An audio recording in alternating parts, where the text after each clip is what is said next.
Well, greetings and salutations, everybody. Welcome to the John Campea Show here on this Tuesday. I'm, of course, your host, John Campea, and it's an honor and a privilege to be having you join me today as we talk about all of our favorite things, movies and television, all that good kind of stuff. Here's how today's show is going to go. I got a couple of items in the world of movie news that I've picked out.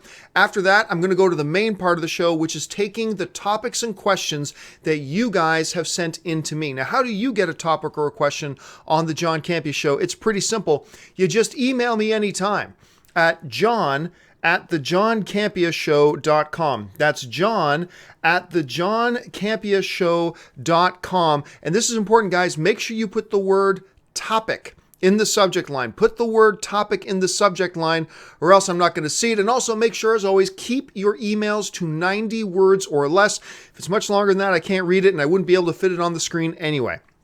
After I'm done taking the email questions and topics from you guys, I'm going to go over to the live chat board where the people who are watching the show live can fire in some questions.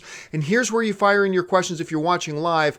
Tweet them to me at John Campea. Just start out your tweet with at John Campea and then put in your question, and I will get just as many of those in as I can, and maybe you'll see your tweet pop up on the bottom of the screen.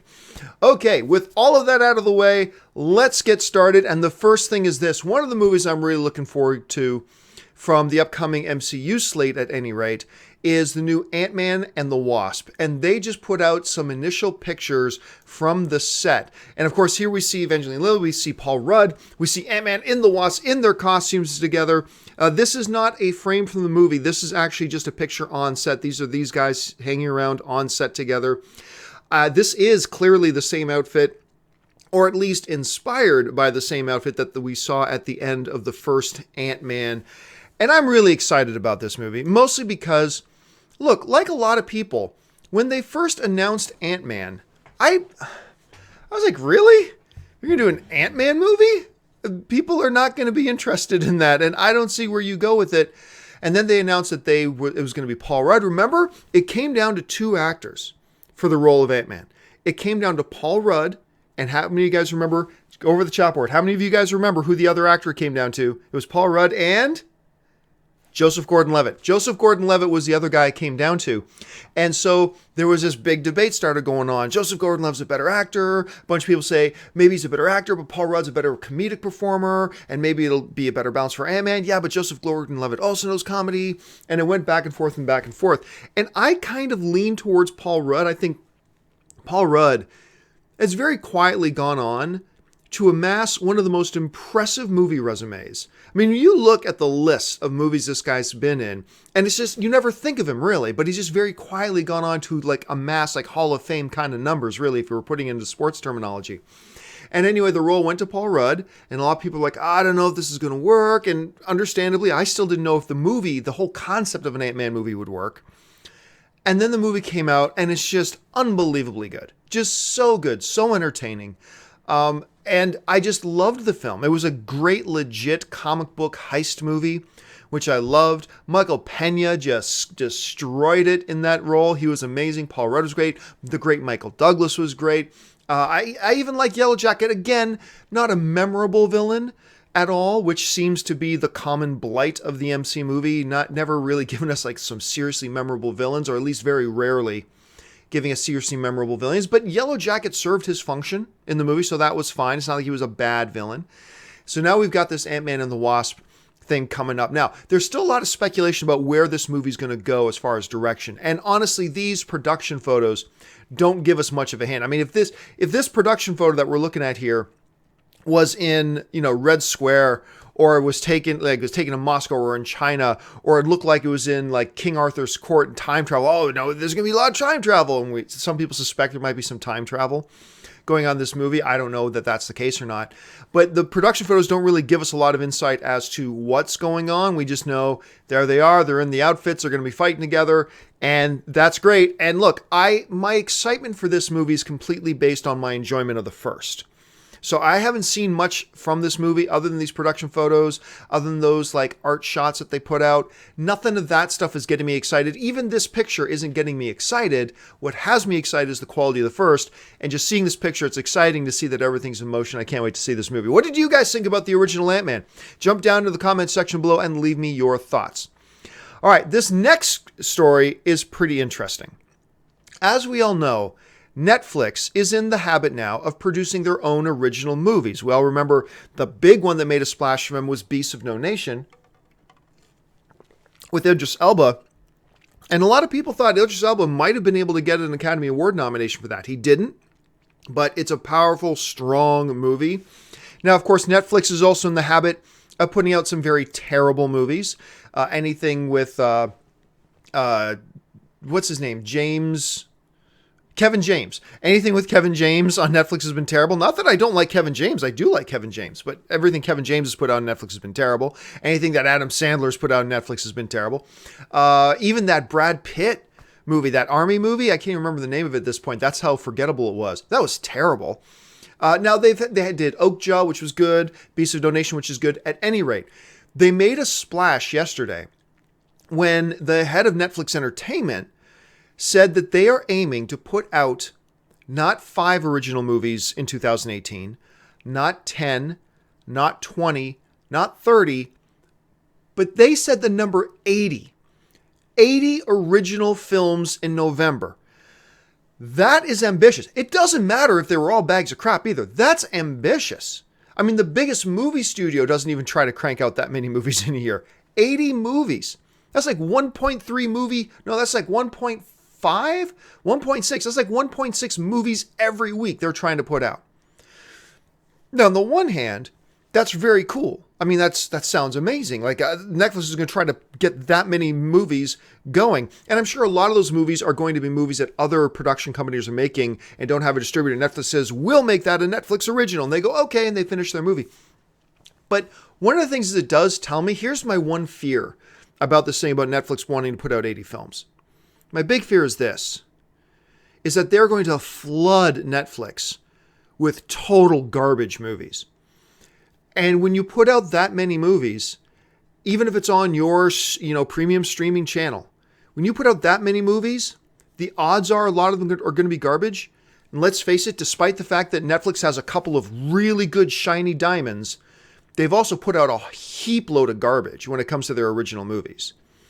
My fear here is this, is that Netflix will flood their channel with so many garbage movies that when the odd Okja or the odd Beasts of No Nation comes out, those odd diamonds that they have come out, they're just going to get lost. Like people won't even think to look for them because every time they've gone on, a new Netflix original movie. Wow, that was bad. Okay, here's a new Netflix original movie. Wow, that was bad. Here's another Netflix. Oh, that was bad. Oh, there are 5 more Netflix original movies? No, I'm not going to bother. I've watched too many of them and they were all terrible. Like my fear here is that Netflix will have some legitimate great diamonds and they're going to get overlooked. And they're going to get missed because they put out so much trash. Now, I get it. They're trying to become the premier name in entertainment, but quantity is not the only answer. Quantity is part of the answer, but you got to make sure you balance that out with quality. And right now, I honestly think Netflix's stuff is, when it comes to their original movie fare is really balanced towards the garbage, which means I don't look forward. Look, they've even got this new, it's Will Smith and is it Joel Edgerton that's in it with him? I think it's Joel Edgerton. And that they premiered at Comic-Con. It's coming out, I believe, in December, called Bright. It's a cool looking concept and movie, but I think a lot of people might just take a pass on it because they've tried so many of these Kevin James and Adam Sandler, or even a Brad Pitt one you put out and that was terrible. And I'm worried that if Bright is any good, then maybe it'll just fly under everybody's radar. Look, I just think Netflix needs to take a step back. It's impressive that you say you're going to make 80 films. Sure, that's impressive. Great. Good for you. But are they any good? And at the end of the day, that's what's going to answer that question. I would much rather see Netflix say, hey, you know what? We're going to put out 2 original movies a month. We're going to put out 24 original movies this month and cut out what they thought were the worst, 56. Take those 80 movies, now cut out the worst 56 and just release what you think are your 24 best ones. I would rather see them do that. But I don't know. What do you guys think? Do you applaud this? Are you just the type of person, I know a lot of my friends are just they just love to devour whatever content they can. And if Netflix just puts out more content, that's great. What do you think? Jump into the comments section and let me know your thoughts on all this. All right, with all that out of the way, let's go to the questions and the topics that you guys have sent in to me. And we start off today's segment with a question from one of my Patreon supporters, The Canon.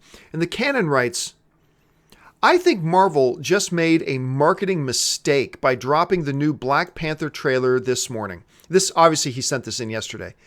First, you could have dropped it during Monday Night Football when you would have had millions of eyes watching. Second, you should have dropped it after Thor Ragnarok's opening weekend.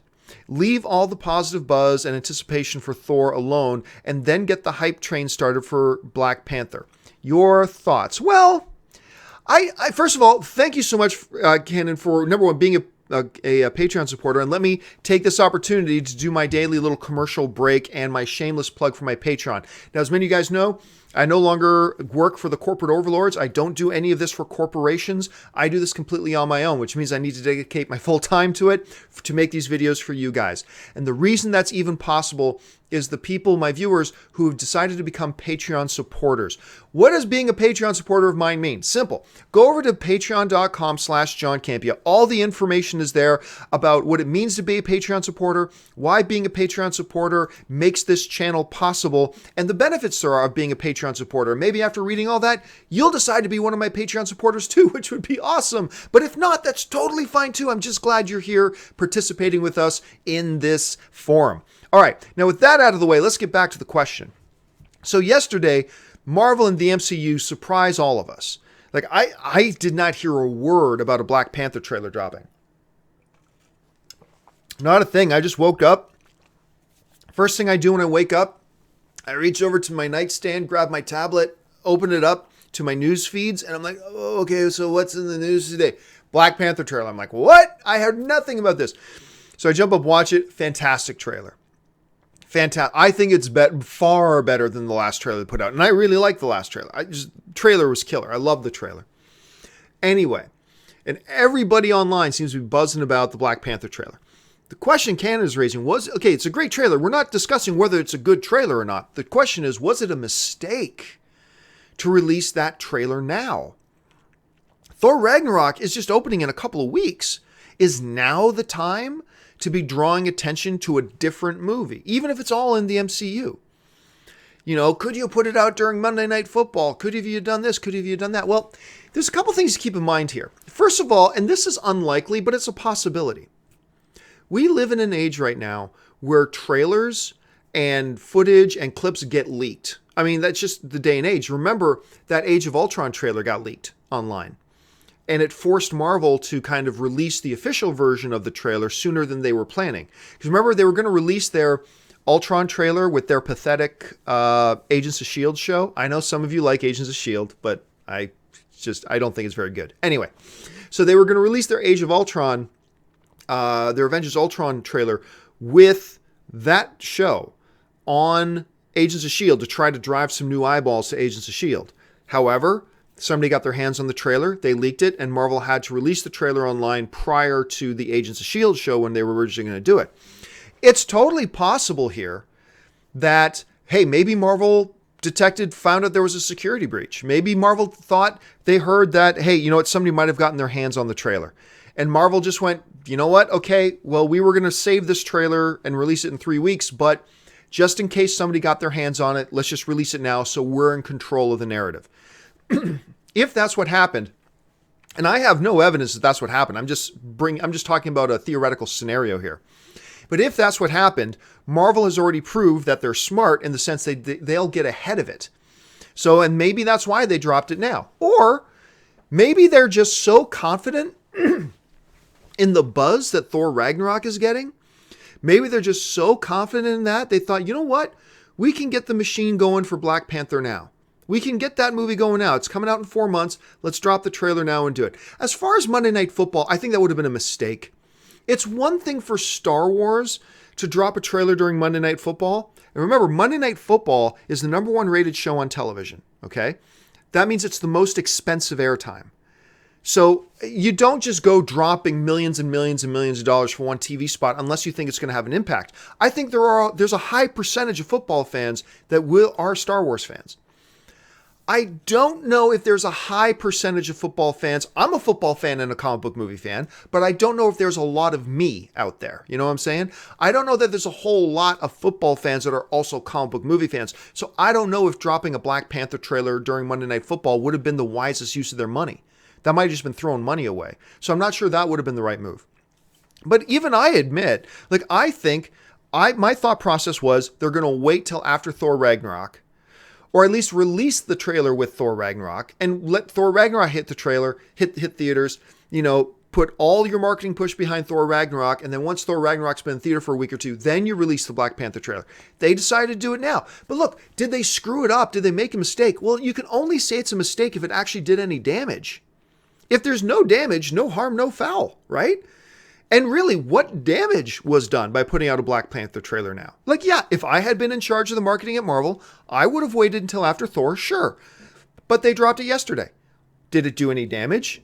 No. Did we see people online buzzing about Black Panther? Yes, we did.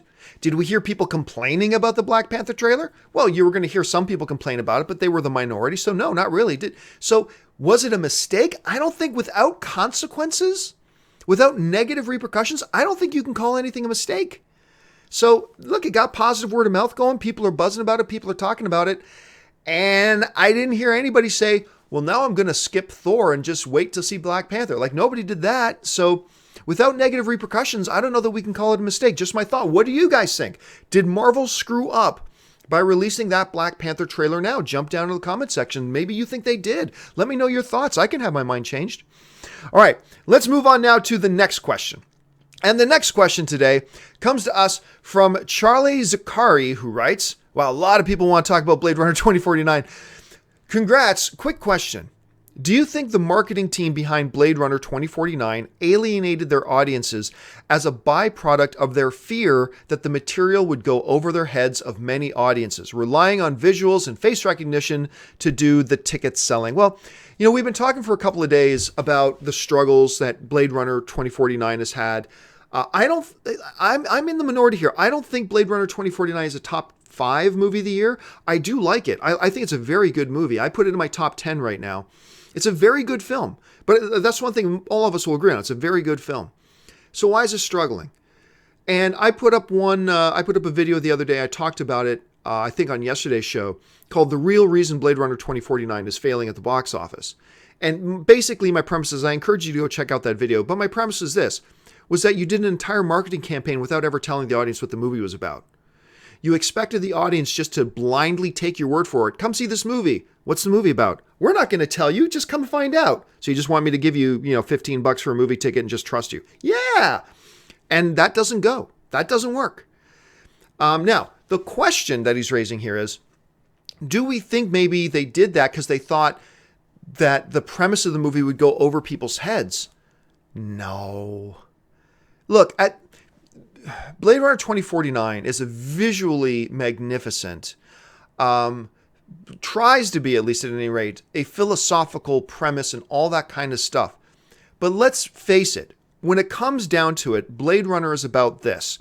Spoiler alert for those of you who have not seen Blade Runner 2049. What I'm about to tell you is in no effing way a spoiler, but they don't tell you this in the trailers. I'm about to say what the movie's about. I'm not going to give away how it ends. I'm not going to give away any of the plot twists. I'm just about to tell you what the movie's about. If you don't want to hear what the movie's about, put your computer on mute for about 30 seconds, okay? But this is, for those of you who don't really care, believe me, this does not ruin the movie. But if you don't want to hear anything, hit mute. Here's what the movie's about. Humans and replicants live in the world. Replicants aren't supposed to be able to have babies, and they found out that a replicant actually had a baby, and they task Ryan Gosling with finding this baby before the public finds out and breaks the world. That's what the movie's about. It's a good premise. It's a good foundation for a story. Audiences would have, I think, rallied to that. I don't think it would have made a $300 million difference, but audiences would have rallied to that. And that is not over people's heads. What I just described is what the movie is about, and it is not all that complex. It's really not. Now, there are some more complex themes. There are some more complex ideas in the movie, absolutely. But the basic premise of what's this movie about, it ain't that hard to figure out. It's a pretty simple premise that I think audiences would rally around. So no, I don't think they avoided telling the audience what the movie's about. So because they were afraid it would go over their heads. I mean, as if audience members are all just like drooling morons, like eating their peanut butter with a spoon. I sometimes eat peanut butter with a spoon. Anyway. So now that confession's over with. All right, let's move on now to the next question. And the next question comes to us from Aaron Strelinski, who writes, this past weekend, when you spoke about the Tessa Thompson story, where she approached Kevin Feige, you said you would be open to seeing this movie based only on the premise of it being an all-female, not a direct quote. But you've also said in the past that the story should come first. So should we bend the needs of the story to fit movies with female leads? Thanks a lot for the question. That's a great point you bring up. Now, what he's talking about is that the other day on the John Campea Show, we talked about the story that Tessa Thompson, who plays Valkyrie in the new Thor Ragnarok movie, and everybody's kind of raving about her performance in that. She and a bunch of the other female leads from the Marvel MCU came to Kevin Feige, and Kevin Feige told the story of having his shoulder tapped on turn around. He said every female hero lead in our cinematic universe was there. And they pitched him this idea of a all-female MCU film. So they pitched him an idea, and I said yes. Now, that's not an official confirmation that they're going to do it, but at least Kevin Feige seems interested in the idea. I always say the first consideration should be story. Absolutely. The first consideration needs to be story. And you put the needs of the characters second. Absolutely. However, that doesn't mean everything is mutually exclusive. Here's an example, right? So like the other day, I was talking about how, hey, I do like the idea of this all-female kind of Marvel team-up movie and blah, blah, blah. Then I get this idiot who emails me and says, hey, John, you're being a hypocrite because you said you didn't like the idea of a Gotham City Sirens movie. I'm like, what the hell does the Gotham City Sirens movie have to do? What does that group of characters have to do with it? What, just because they're both have women in it, that makes them the same thing? Look, I said before, I'm super interested. Like, I'm interested, especially with Joss Whedon at the helm. I'm interested in a Batgirl movie. Sure, show me that movie. I'm deadly interested in Harley Quinn. I want to see Harley Quinn and all that kind of stuff. But this notion of Gotham City Sirens, it's not the same thing. Gotham City Sirens has characters, like putting in some characters and ideas there, and even the notion of the movie I don't find good. It has nothing to do that it's a bunch of vaginas instead of a bunch of penises. It has nothing to do with it. And some people think like, oh, that movie has women, therefore you should treat them all the same way. No, one premise I think doesn't sound very good. One premise has promise. But listen, it's all about the idea of having a movie with they have a lot of really good female characters. I'm not saying greenlight that movie before you even have a script. Kevin Feige has not greenlit this movie. But if they can come up with a very good story, and let's face it, Marvel has a lot of good stories that you can just pick whatever characters and drop them into the story and watch it go. I'm all for that. If they can come up with a good movie and a good story, what I am not all for is saying, oh yeah, Kevin Feige got approached by all the female characters in Marvel, and they said, let us make a movie. And they said, okay, let's release it in 2019. Go. Like, that would have been a mistake. But for Kevin Feige to like the premise, the idea, that's fine. Now, as long as now you have to make it serve the story. Now you have to come up with a good story for that standalone movie that fits in well with the MCU and all that kind of stuff. And that has to be your first priority. Absolutely, that now has to be your first priority. And if you can't make it work, you can bet your ass that Kevin Feige won't let it happen. And if they can, great, they'll let it happen. But the story still comes first. But that doesn't mean you don't take pitches. Like Tessa Thompson coming up to Kevin Feige with an idea for the movie is no different than anybody else coming up to Kevin Feige with the idea for a movie. And saying, we have this idea for a movie. It would involve all the female characters and it would be this, and this. And if Kevin Feige hears the pitch and goes, yeah, that works. That's no different than a dude coming up to Kevin Feige with an idea and a pitch for a movie. And Kevin Feige either going, no, I don't like it, or yeah, that sounds pretty good. Let's flesh that out. So it's more than just pure black and pure white. There's about 75 degrees of gray in between that you got to figure out where you're in there. So yes, absolutely. Story needs to come first, but that doesn't preclude you from starting with a pitch. and starting with an initial idea and then moving on from there. So anyway, that's my kind of thought on that. All right, let's move on to the final email question and topic today, and then we're going to go to the live viewers and see what the live viewers are wanting to talk about. And the final email question today comes to us from somebody who refers themselves as fake name. I love that. So, you and or some other critics, reviewers, pundits use the phrase general audience quite often. What is the general audience in the US? Thanks a lot for the question, man. You know what? That's a great point.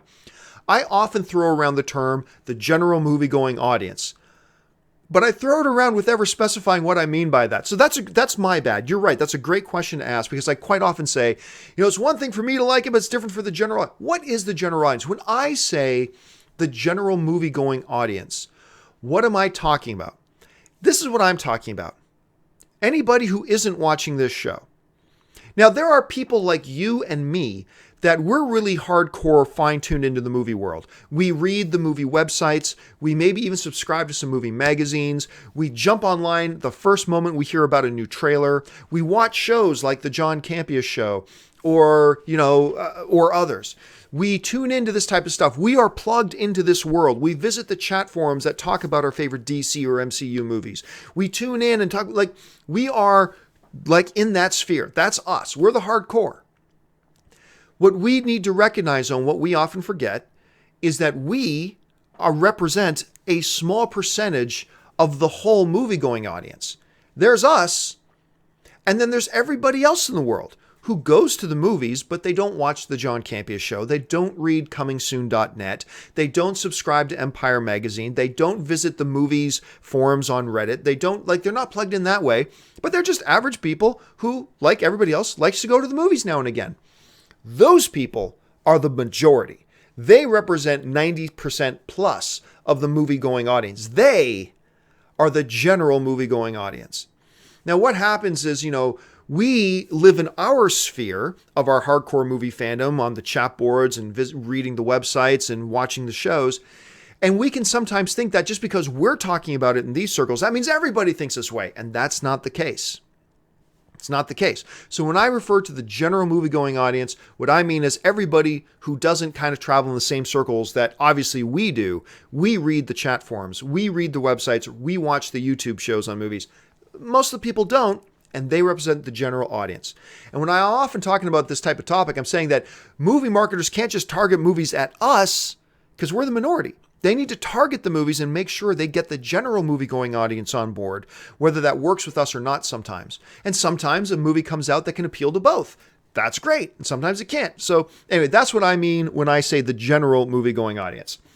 Okay, now with that out of the way, it's time for me to go to the live Twitter board where you guys are sending in questions. I'm going to pull up some questions here.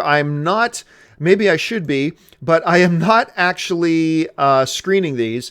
So let's do this. And we'll start out with the first question. The first question today comes to us from Chriswood Burn 83, who writes, John, hey John, big fan. So what's your favorite shot of The Last Jedi trailer? Thanks, and keep bringing the filthy. Hashtag the John Campea Show. I think for me, my favorite shot in The Last Jedi trailer is probably that stunned and astonished look on Luke's face. We've all seen the shot where Luke, his turn is like that. He's like, there's something that is overwhelming him. And there's something beautifully pure and horrifying about that look on his face. And I really dig that image. To me, that is my favorite shot. Now, there's a lot of very good shots. Some people saying of Rey with the lightsaber. Some people's that close-up look of Snoke. Some people think it's that shot where Snoke is wrenching Rey over in pain. Which I think answers the question. I think most people assume Snoke is a Force user. Because how can you train Kylo Ren if you're not a Force user? But I think that puts that question to rest. Snoke is clearly a Force user. But for me, it's that shot of Luke. All right, let's go to the next Twitter question. And the next Twitter question comes to us from Visuals by Nate, who writes, Hey, John. Thanks for answering my tweet yesterday. Which director would you do you like best, Nolan or Villeneuve? Christopher Nolan. Don't get me wrong. Hey, that answer might be different in 4 or 5 years. But Nolan has a much bigger resume filled with magnificent films. Denis Villeneuve is putting out some great movies, but he needs to put out more. Not Hostages, Prisoners was fantastic. I liked Arrival very much. It wasn't in my top 5 movies of the year like it was for a lot of people, but I liked Arrival very much. I like Blade Runner 2049 very much. I'm dying to see his Dune movie. Dying to see that movie. But you've got a handful of films. Christopher Nolan has done it over, we're getting into decades now. Christopher Nolan, whether it's Memento, Insomnia, The Prestige, Interstellar, and we haven't even started talking about his Batman trilogy yet. I mean, he's just constantly cranking out good stuff. So right now I would have to go with Christopher Nolan. Ask me a question again in about 5 years and we'll see where we're at. Okay. Let's go to Motocross 315, who writes, John, how long does it take to complete and edit a trailer after production wraps? Curious, how long until a Deadpool 2 teaser? Well, I mean, it all depends. You could rip out a trailer in 2 or 3 days. You could want to take a month or two to do it. And a lot of times they've already started making trailers before production even wraps. We've seen that happen a number of times where a trailer will drop some kind of teaser and the movie is still in production. So you can put these things together pretty quick. Sometimes they can be longer. It really all depends on which agency is looking at putting together the trailer. All right. Thanks, Light, for the question.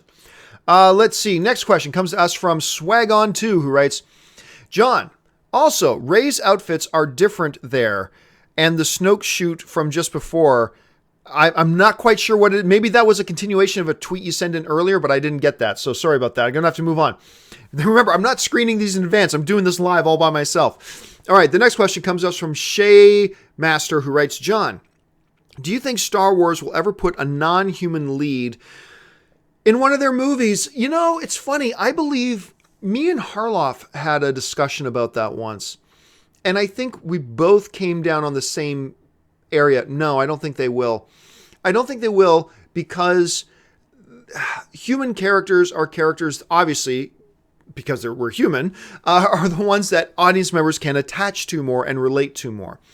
So despite the fact, too, that to have a non-human character as your lead, you're facing some visual effects challenges as well to make them the lead character that's on the screen the most. That could be a challenge. But I think for the biggest part of the reason why I don't think Star Wars will have a non-human lead character is because the audience will just attach easier with it, and it's much easier to get the audience invested if you have a human character. So I don't think they will. Who knows, though? Who knows? They could surprise us. Let's go to the next question. Let's see. H. Yenny B writes, John, Han Solo movie will be released on summer next year. Is it better to move it to December? Greetings from Indonesia. No, I like it where it is right now. I mean, look, with all the chaos going on surrounding the Lord and Miller departure, Ron Howard coming in, all the changes that they've been making, I still won't be surprised at all to find out that they move it to December. I won't be surprised, but I don't think they're doing that, and I think we would have heard about it by now. And I like it where it is. I like it very much where it is. I'll be honest with you. I think Star Wars movies should release in May. And I know that puts me in the minority of Star Wars things, but John, it was so successful in December. It would have been just as successful on September 33rd. Okay? You put that movie out on a made-up release date called September 33rd, it still would have done that well because it's Star Wars. And I think you're crazy if you don't think that it could have done equally or better in May because it's Star Wars.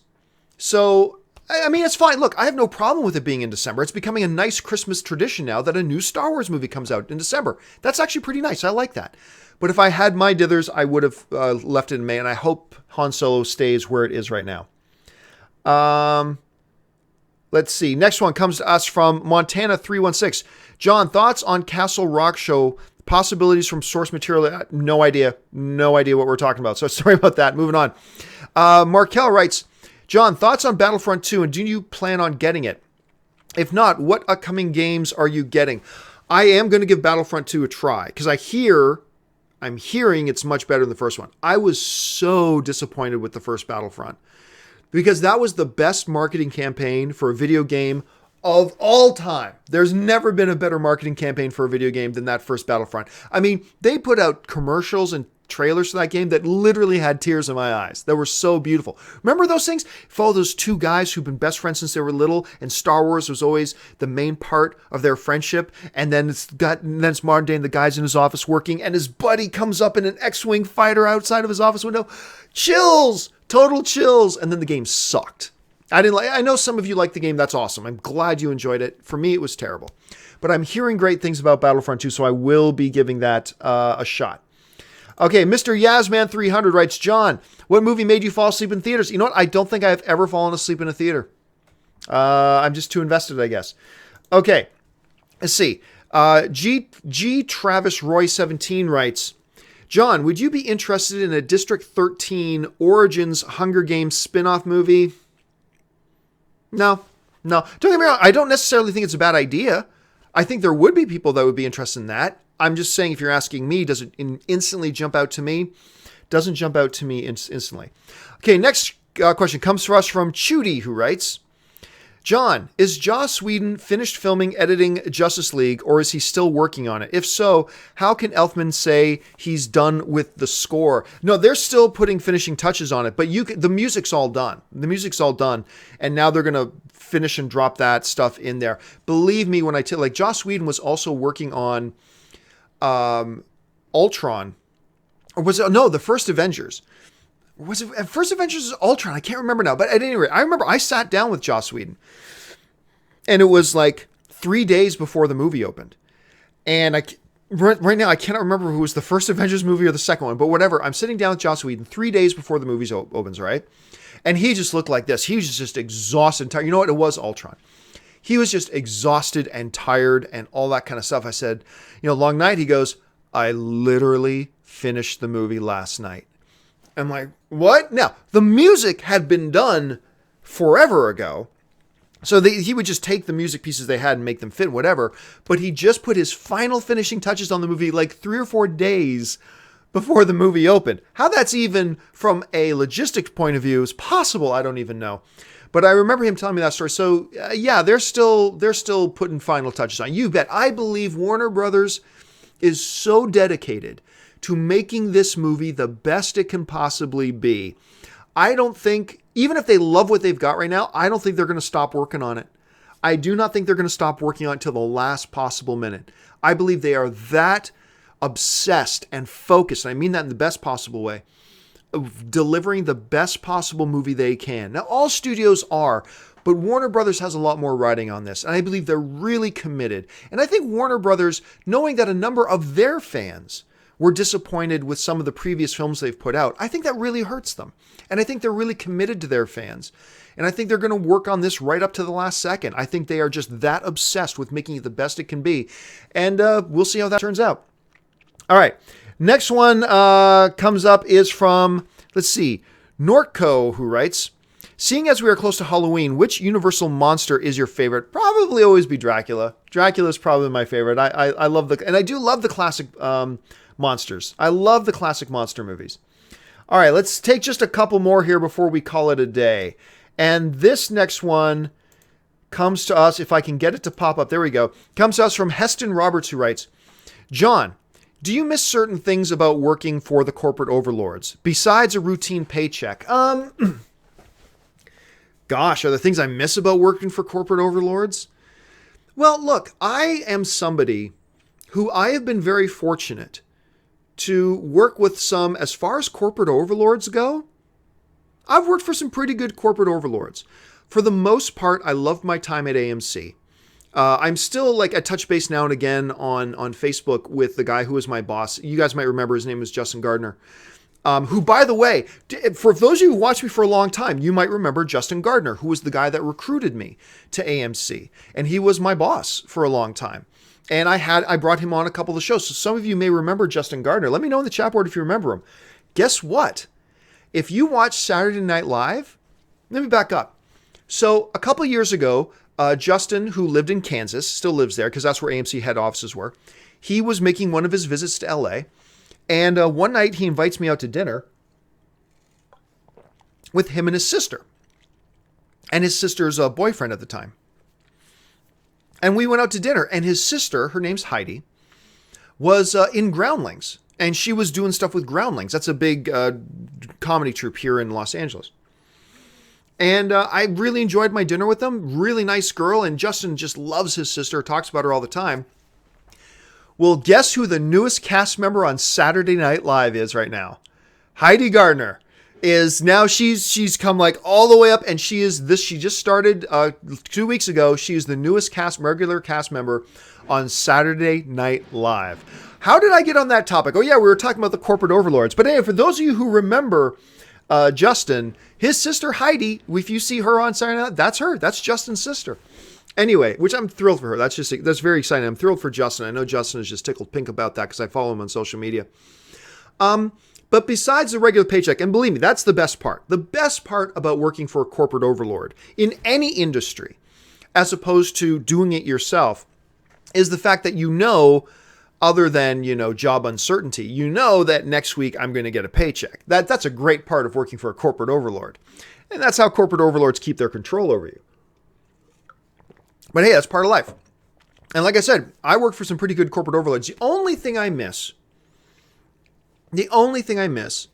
is I think my daily interaction with my staff. I miss the daily interaction with my staff. I do. And, I still keep in, just Christian and I were just texting back and forth yesterday. Obviously I keep in touch with Dennis, keep in touch with Wendy. So that's the part I miss. But other than that, no.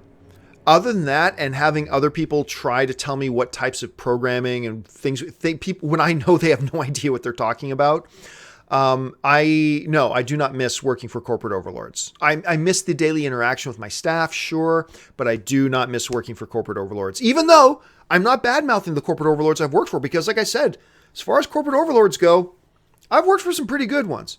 I really respect a lot of people over there at Complex Media. I respect a lot of people at AMC. I had some very good experiences with them. I'm just wired in a certain way that I really prefer working with myself and working for myself. So that's just that. That's just my thoughts on that. All right. Sorry, guys. I dragged on with that. I'll take a couple more questions and we'll call it a day. Let's see. Chudy. Oh, I already took one from Chudy, but it's up already. So Chudy wrote, could you feel Joss's influence on the recent Justice League trailer? Yes, you can totally feel Joss's fingerprints on that. But I believe you can still clearly see Zack Snyder's fingerprints on the Justice League trailer as well. I remember that one quote from Ben Affleck. Ben Affleck said, this is truly a movie of two directors. This is truly, and two very different directors who both brought the best of what they can bring to the table. And I'm very excited about the possibility of, I've said this a million times, about the possibility of a movie, a Justice League movie, that has all the brilliant visual storytelling elements that a Zack Snyder brings with the great character and dialogue talents that a Joss Whedon brings, and seeing how those two things mesh together make one movie. I think we're in for a treat. I really do.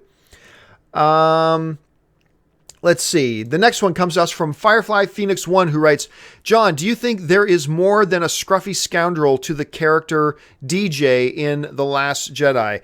Any possibility it is Ezra's return to what? No, I honestly think Ezra dies in this final season of Rebels. I think Ezra dies.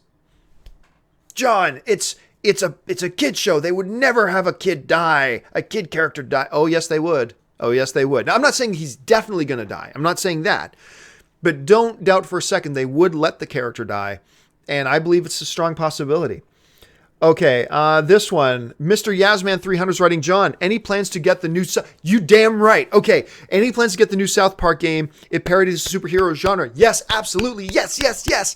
The game South Park Stick of Destiny, or Stick of Truth, whatever it was called, is... I think it replaced Day of the Tentacle as what I think is the most flat-out hilarious video game ever made.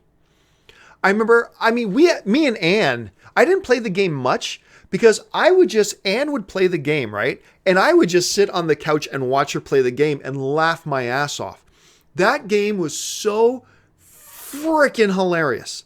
So hilarious. And now they got this new game coming out all based around the superhero genre. And it's called Fractured Butthole.